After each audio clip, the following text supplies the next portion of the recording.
Welcome to Mayo Clinic Q&A. I'm Dr. Sanj Kakar. In the United States, racial and ethnic minorities are at an increased risk of getting sick and dying from COVID-19.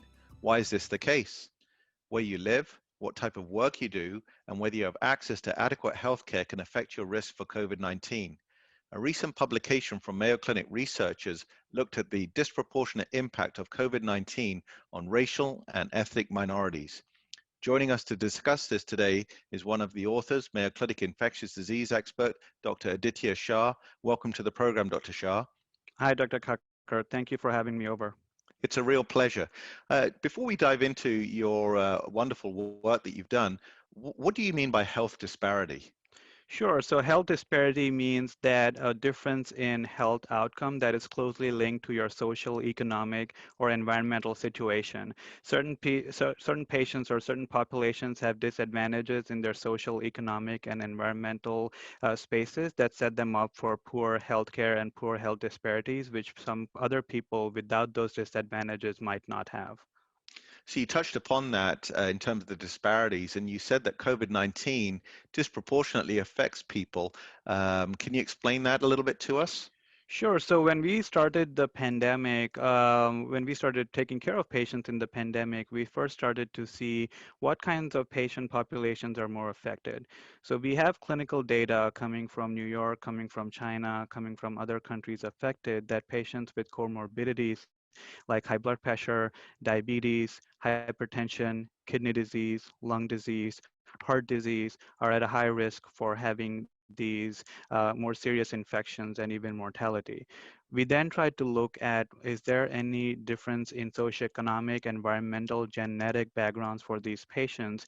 And we found that a report that was brought out by the CDC in June of 2020 showed that 21% of cases are now of COVID-19 in the US are in the African American population, and about 33% of the cases are in the Latinx population, despite these two populations making up only 13 and 18% of the US population, respectively. And as you may know, race is always underreported in these patients' populations. So I'm sure that the actual number or the actual impact is actually higher than this.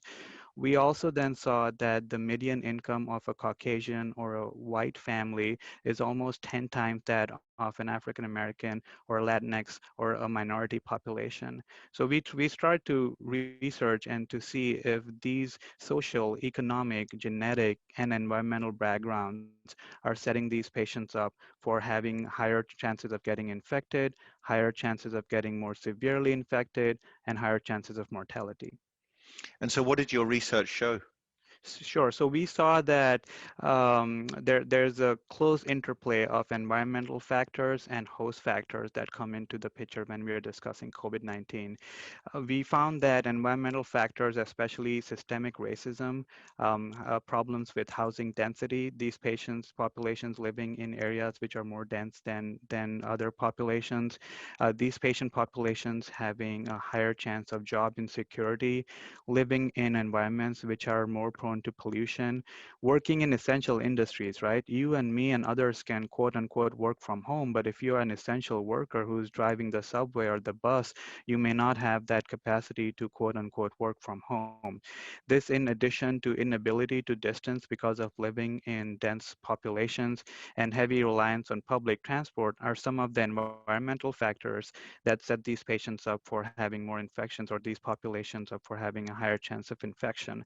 This, when it is correlated, or this when it is mixed with social determinants of health, which, as I mentioned, economic gaps between the Caucasian or the white population and the African American or the Latinx or other minority populations, when these two things come into play together, it essentially leads to a perfect storm type situation, which predisposes these patients from having these population from having more chances of infection. So one thing I wanted to sort of dive down a little bit, when you look at the global map, for example, the COVID-19 rates vary. So for example, Mm-hmm. if you look at Africa, Mm-hmm. say to the United States, and so they obviously have different environmental and social factors and genetic factors. Can you explain to us a little bit why that may be the case? Sure. So each population is different, as you mentioned. An interplay of many Southeast Asian countries or African countries are that their populations are younger than the population in, say, the United States or Europe. There are also more stringent implementation of masking and social distancing and lockdowns, which are more stringent in those populations than, say, in the US or European populations. We also have a higher, about 35 to 40% of Americans are at some level of obesity, which we know is a high risk factors for having more serious infections because of COVID-19. So these are some basic differences that come into play. But if we look at the US patient population in particular, we know that African American and Latinx patient populations have a higher chance of comorbidities like hypertension, kidney disease, lung disease, heart disease, diabetes, obesity. They also have poor access to healthcare, which other populations may not have that issue.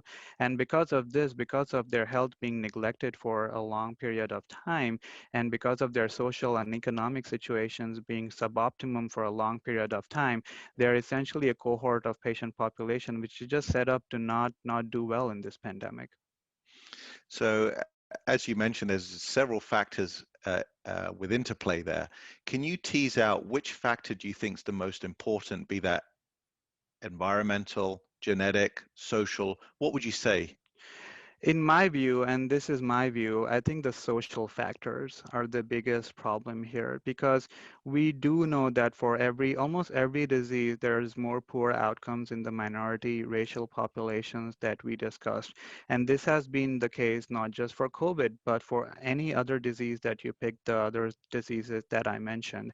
And these are because of years of neglect of these patient populations and because of not, in my view, not acknowledging that there exists a problem. I think if we want to solve a problem or make a dent in it, we first need to acknowledge that that problem exists.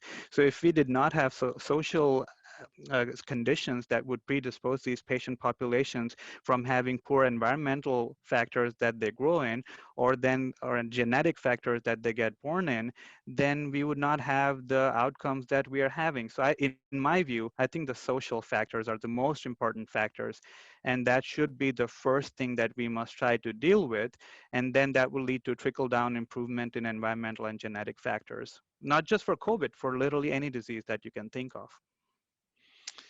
That's great, Aditya. Anything else that you wanted to add? Sure. So I wanted to emphasize that there's two aspects to this, right? There's a social situation, and then there's what can we do as clinicians. I think the pandemic gives us an incredibly important opportunity to be at the table with the politicians. Now, we are not policy makers, but I think as clinicians, since we're at the table, we need to highlight these problems that exist, and that is one thing that we have tried to do with this publication. Now, what happens when we are taking care of COVID-19 patients belonging to these minorities in the hospital? There's a few solutions that we propose for this as well. One of them is standardized treatment and management protocols for these populations.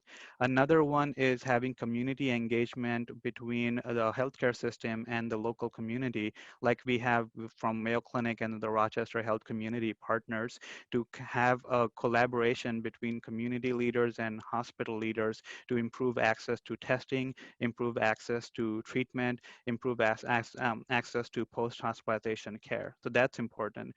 Lastly, dealing with implicit bias as clinicians. Now, this is a topic which is hard to deal with because implicit bias is challenging because of its definition. It is implicit.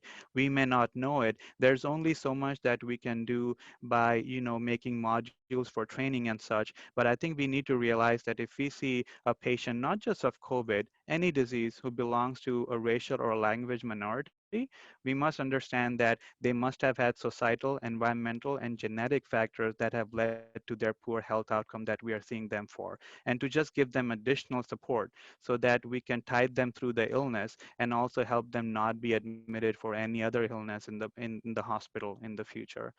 And lastly, I know COVID fatigue is real, but it would be criminal of me to not reemphasize that masking, social distancing, hand washing, not touching your mouth, nose, or eyes is very, very important, especially as we approach the holiday season, Halloween, Christmas, etc., etc.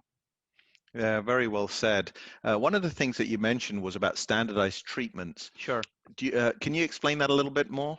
Yes, so if we are seeing a patient population, so at Mayo we have a COVID treatment panel, and if we have a patient who is belonging to a language minority and there's a communication gap between so many treatment modalities that we can offer, whether that is standard of care treatment like remdesivir and dexamethasone, or there's research treatment, it is always challenging to offer these patient populations that particular treatment because of it being lost in translation. So we have a group of translators who help us work with the research assistants and the research teams and the treatment teams so that we can have to the patient all the available options on the table so that they can make an educated decision. We are also having colleagues who are language translators so that they can help us in post-hospitalization follow-up to make sure that when these patients go home, A, we have a phone line connection to them, and B, in a language that they understand, so that if they are getting worse with regards to their clinical condition, they don't need to wait till the absolute last minute till they come to the ER. So we have language services at Mayo, which we're working closely to help with that. And we have close follow-up of these patients even before they come to the hospital. Like if they're mildly asymptomatic, we have a communication channel available with not just with them, but with all patients to make sure that they continue to improve clinically. Thank you. We've been discussing health disparities in COVID-19. Our thanks to Mayo Clinic infectious diseases expert Dr. Aditya Shah for joining us today. Thank you very much, Dr. Shah. Mayo Clinic Q&A is a production of the Mayo Clinic News Network and is available wherever you get and subscribe to your favorite podcasts. To see a list of all Mayo Clinic podcasts, visit newsnetwork.mayoclinic.org. Then click on podcasts. Thanks for listening and be well.